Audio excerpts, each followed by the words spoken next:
Firms are looking at their organic structure and how they grow organically, and also looking at mergers. Our core working assumption is modest growth is what we need to be prepared for. If you're trying to help your client succeed in their business objectives, being part of the success or failure of those objectives is a key component.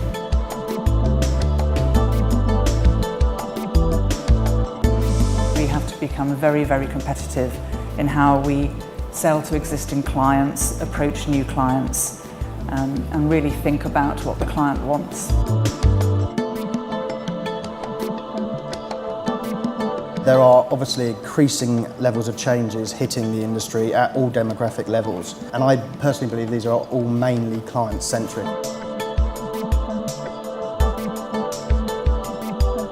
So we are doing all the plays that are important, but they are probably most important for the long-term future of our firm.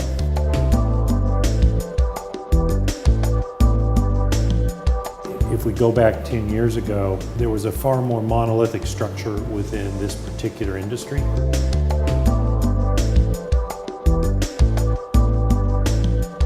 So my view, the global legal sector, if you look at the larger firms, it's still a very buoyant market. That said, there are obviously increasing levels of changes hitting the industry at all demographic levels.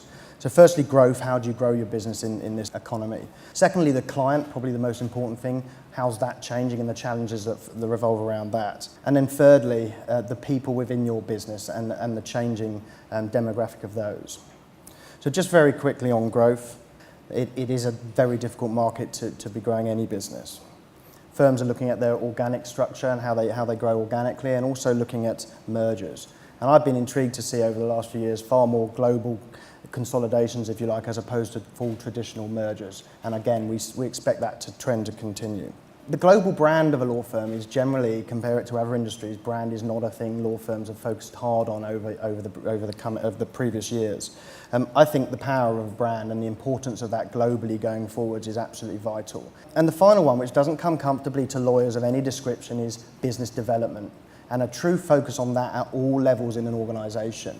The margin, just to touch on this, what the results will say is the second tier of law firms, certainly in the UK, are finding the margin very difficult to grow, and looking at ways of sorting that problem out. Now clearly operational efficiencies and reduction of costs are the key ways to do that. And finally, thinking about technology and how that can help you provide a service through a slicker delivery model. As a banker, it would be wrong of me not to mention lock-up management and the increased focus that needs in the industry.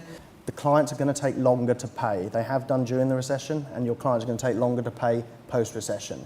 So moving on to client, and I'm going to quote your managing partner of a couple of years ago that Simon Davies quoted that the key priority for him over the coming year was increasing importance on client relationship management and really understanding the needs of your client. I absolutely endorse that. I think it's completely what all firms and all industries need to look at. Unfortunately for the legal sector, the client expectations are increasingly getting more challenging. So they are wanting more for less. They're wanting more secondees. They're looking for you to reduce their your cost of service.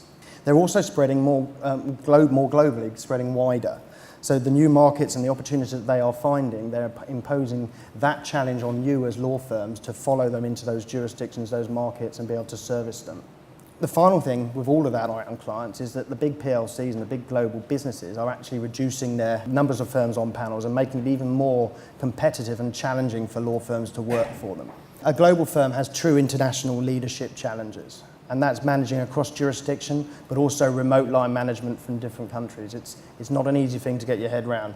There's a war on talent, and it's in all industries this, but the legal sector is beginning to really feel that. Identifying the rising stars within your business, within the junior fee earners, and actually both incentivising them to stay with you, retaining those people, but also developing them along the line to be more commercial, to be more focused on business development is an ongoing challenge. It doesn't stop at the junior fee earners either. Firms have got a challenge to actually performance manage their partners better. And that process is not easy. Do you have the flexibility in your business to manage underperformance of partners, but also reward super performance of people who are below the partner level? And if not, will you retain your talent? And I think I'll stop there and pass over to Peter to explore some of that and some more. Thank you, Tom. In sharing what we were talking about, I was asked to talk about where does growth come from. If we look over certainly the last 5 years, so I'm at Linklaters, I guess the premium law sector is what we are interested in. It hasn't grown. If you look at the top firms, they've done very well by profits, but revenue has barely grown for 5 years. And even if you look at the US firms where there is better data, even in the period leading up to 2007, the vast majority of that growth came from raising rates.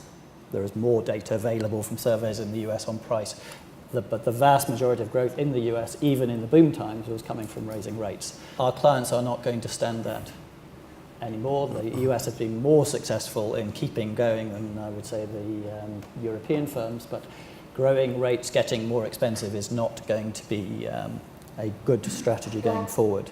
So our core working assumption is modest growth is what we need to be prepared for.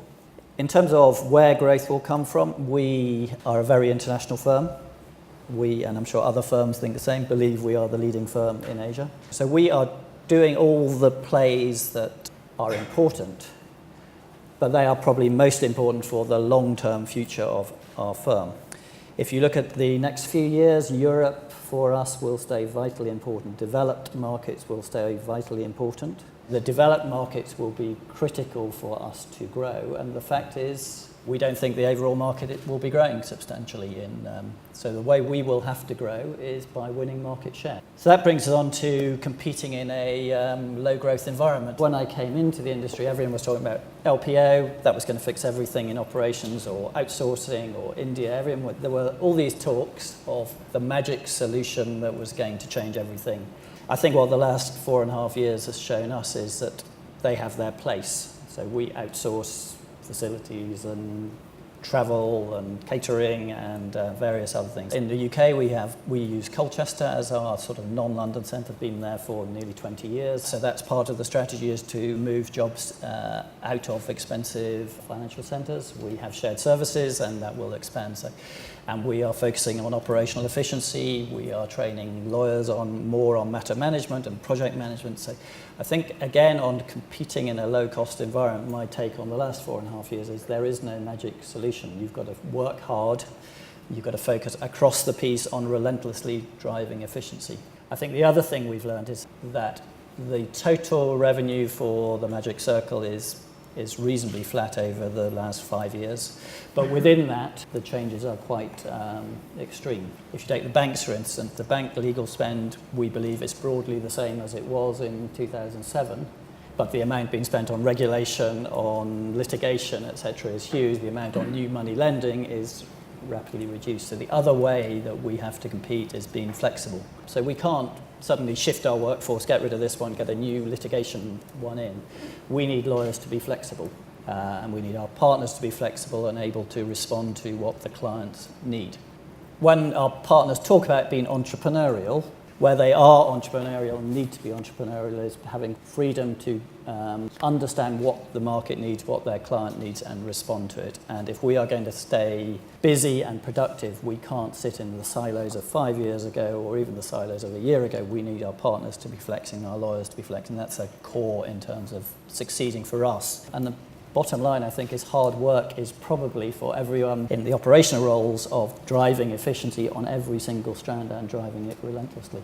Thank you very much, Peter. I agree with much of what Peter said. Not surprisingly, we're competing every day in the same markets. Where we're looking to focus on is in 3 areas in terms of where growth can come from. First of all, it's winning in current markets.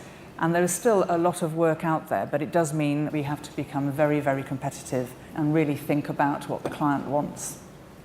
The second area is thinking about how we can reignite old markets.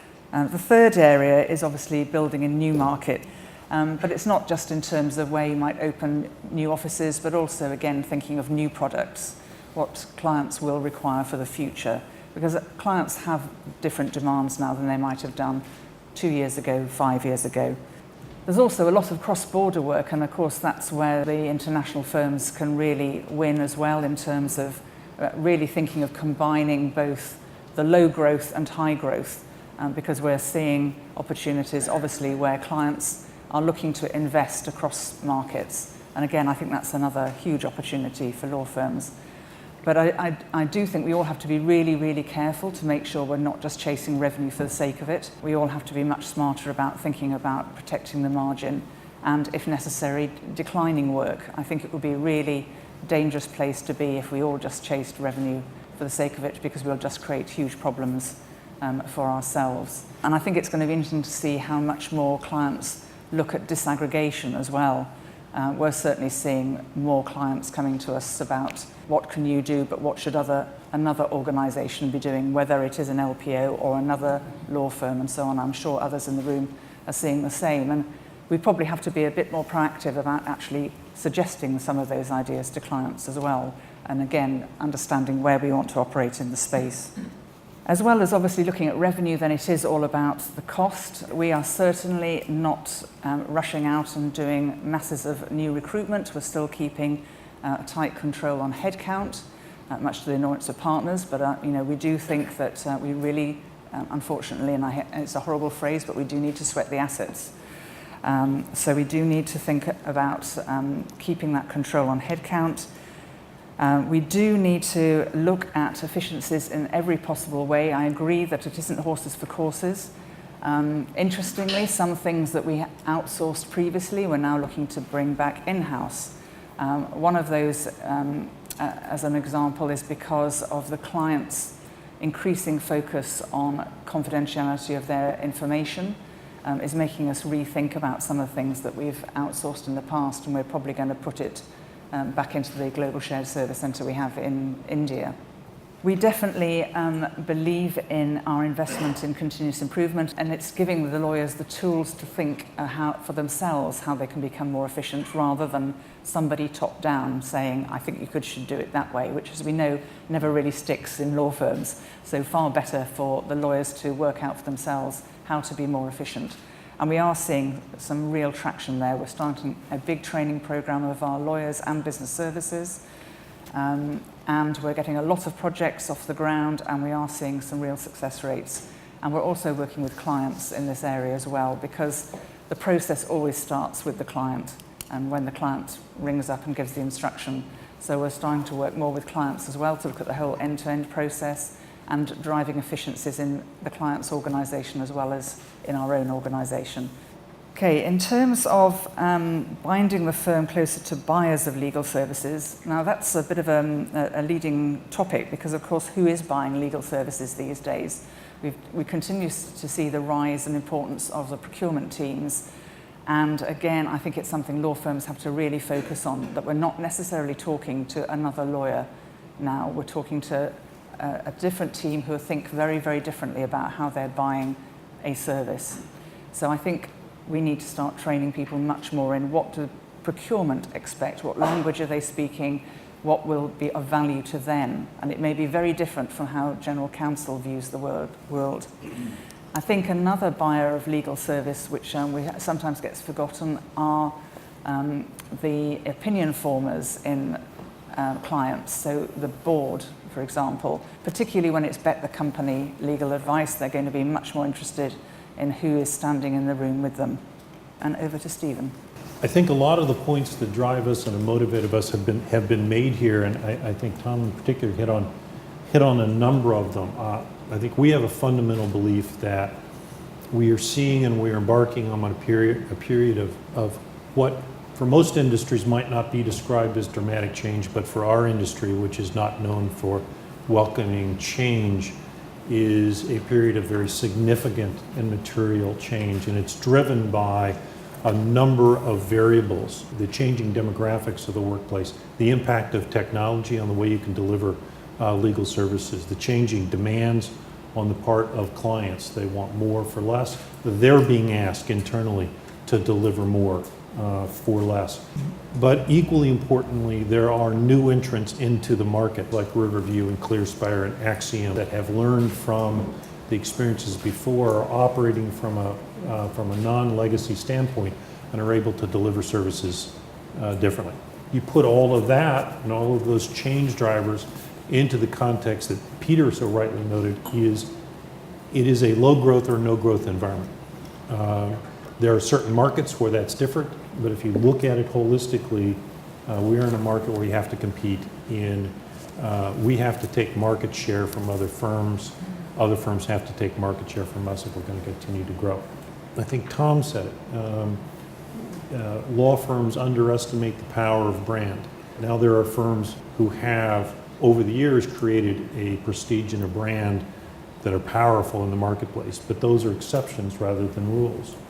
We've learned the power of the brand simply by trying to drive process efficiency. We began to look at the business holistically. We began to pull in and modify for our own use basic tenets of Six Sigma, of lean manufacturing, and begin to look at the business differently.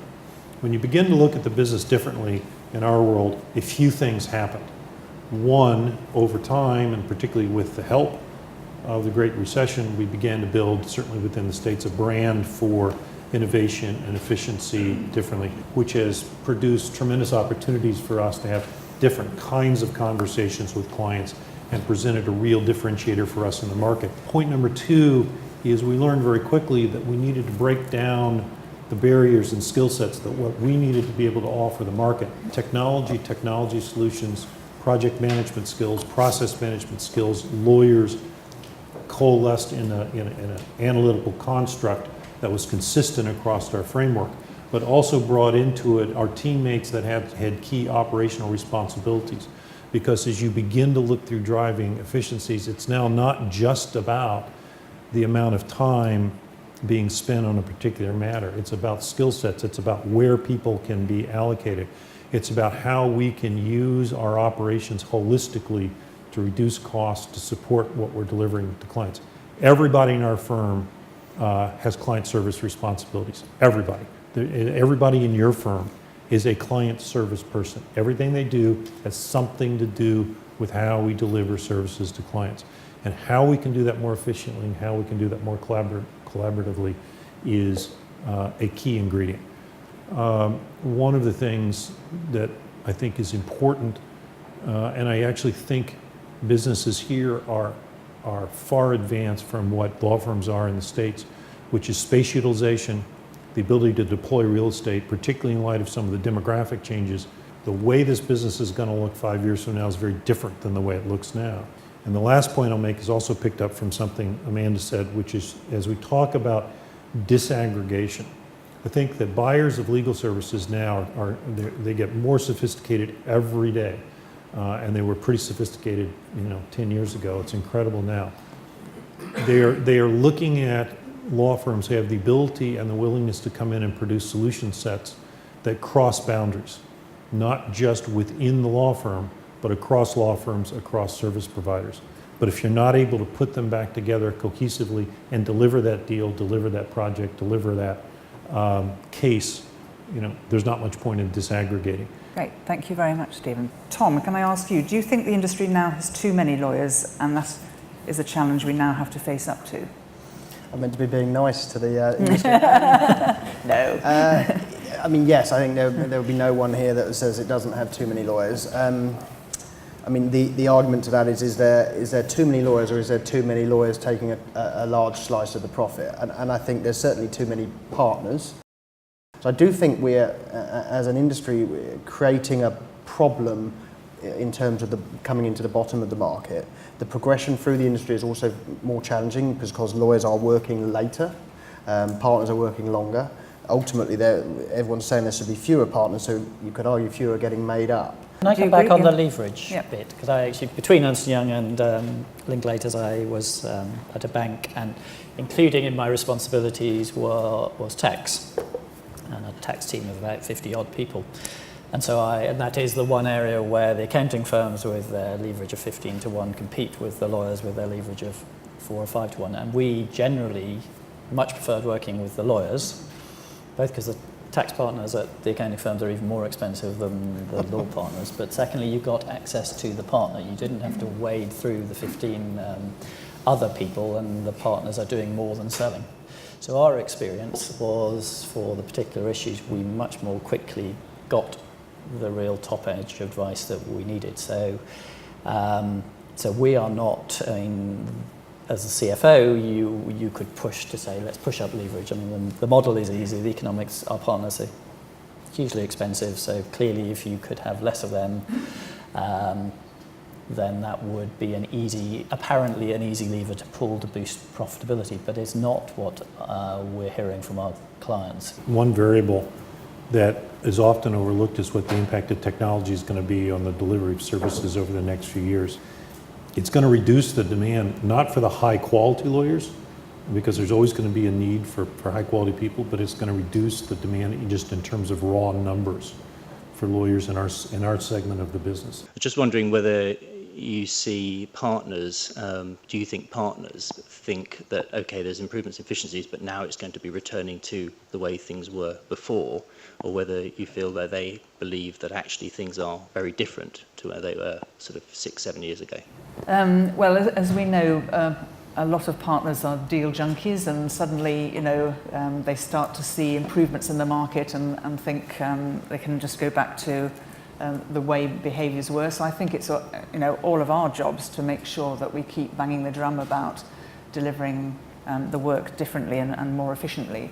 And as I mentioned, certainly one of the things we're still doing at Clifford Chance is really keeping a control on headcount. So although there is some more requests coming through, they have to be signed off at the very top, and so that's the way we're controlling it. We worry about people slipping back into old habits, particularly since we've tried to drive very different behaviors within the organization.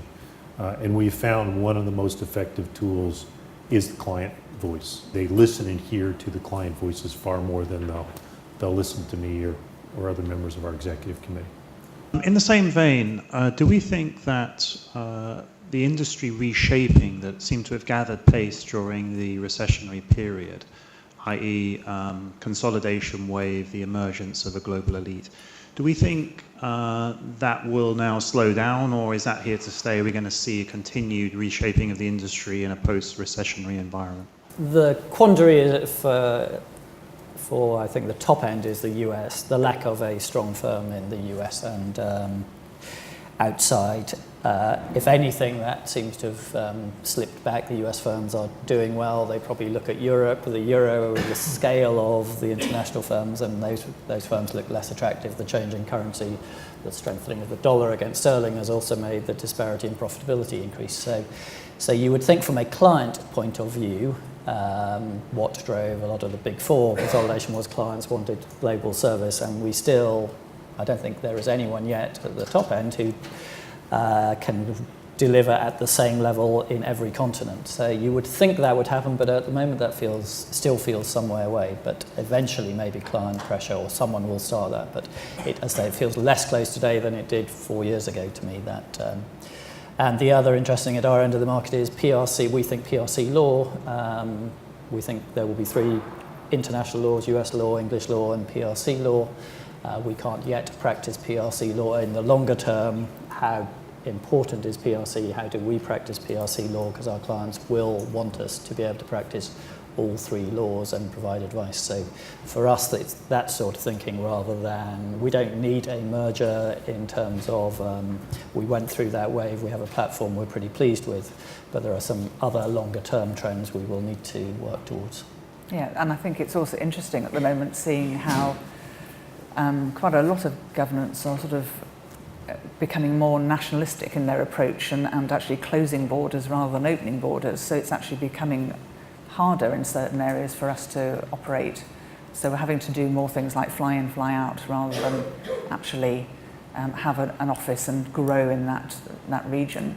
So until some of those government issues, political issues change, it is still going to be a struggle, I think, for sort of all bets are full growth, unlike that has happened in the accountants. I agree. I think in the States we're seeing a couple discussions of fairly large firms getting together, and I do think you'll see more consolidation. But I think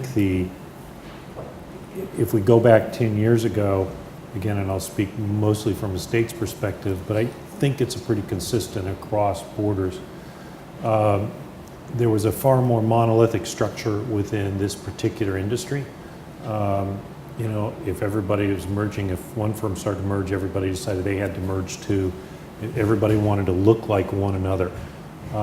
And I think that model has completely blown apart. I think that there's some firms that need to merge, they need to combine, they need to play that market.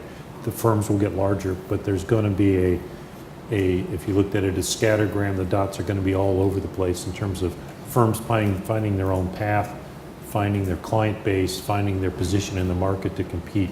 And I think that companies will continue to look for a selection of firms that meet different requirements, including the large firms and doing more things, I agree, but also other components within that as well. So you got to find your own path, I think. How do you see that market moving in innovative pricing? Because I don't view fixed fee as particularly innovative. And could you all give us examples from a supplier and procurer of legal services of where maybe you can show us some successful examples of where innovative pricing really has been used for all of you on the panel? Innovation to us is what has to be what suits the client. So on some, for instance, on when there are competing bids for a project piece of work or whatever, actually the client wants the structure to be not too much risk up front in the early stages, and then so more contingency early on, moving to more certainty of fees for us. So I think for a lot of what we do, it's about understanding the client's risk, weighing them against our risk, and trying to find some match on level of contingency or level of so I think the innovation there is just talking to the client and trying to find a balance. We don't like 100% contingency, but we don't mind in the early stages as it's getting going. So a lot of it is innovating or flexing rather than being innovative. I think the other thing we have seen which troubles us is reverse auctions. So we've had a few panels, a couple of panels where there have been reverse auctions. That doesn't suit us. If clients just want the cheapest rate, we're not going to win. So I think flexibility rather than anything anyone else outside would be innovation. The flexibility is handed to our partners. They have to decide, hopefully encouraging to talk with other partners about what's going on in their market, but no hard and fast rules, no central diktats on what they can do or how they can price, just the message out of talk to your clients and be flexible and sometimes take some risk. I agree, and it's also ensuring that we understand what the client really values, and I think it goes back to this whole continuous improvement, lean discussions, because the clients will value different things in different ways, and I think we've all been too easy to throw things like free secondees or free training or whatever. And does the client really value those when you actually start to monetize them and say, well, what would you prefer? I think we have to have better conversations rather than just keep throwing some of those things at the clients, because they may not be appreciating them in the way we think. I also do think we need to get better at scoping the work. There is still a tendency to almost start drafting before the telephone conversation has finished on what we're required to do. And certainly it's a lesson, I think, from many other industries, accountants and consultants in particular, who are so much better at really tightly scoping out the work. And there you can get the real conversations then about what the client really values and what they should be doing rather than us or an LPO or whatever.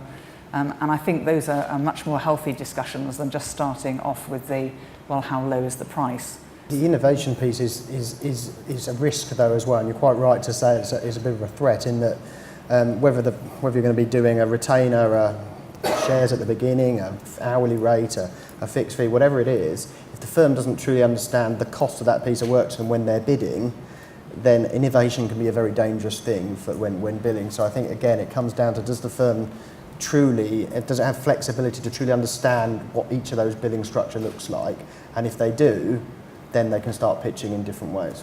Okay, final thought. The other thing I'll add, though, I agree with all that. The thing I'll add is I think some of the interesting arrangements come when you're able to both think yourselves as well as get the client to think of you as a business partner, and to be able to look at the problem that's being resolved holistically. And I give you just one example. One tranche of business we have from one client is managing their worldwide trademark portfolio, and in the conversations we learned that one of their goals was to monetize that portfolio on their part. And we're able to come up with shared incentives based upon their business success in monetizing that portfolio, some of which involved us, lots of which didn't involve us, but clearly involved the overall team. That we had some skin in the game, they had some skin in the game, but the markers were very different than the traditional markers used. And that, to your point of the partners scared, well, yeah, but, you know, if you're trying to help your client succeed in their business objectives, being part of the success or failure of those objectives is a key component. Thank you very much indeed. Thank you. Thank you.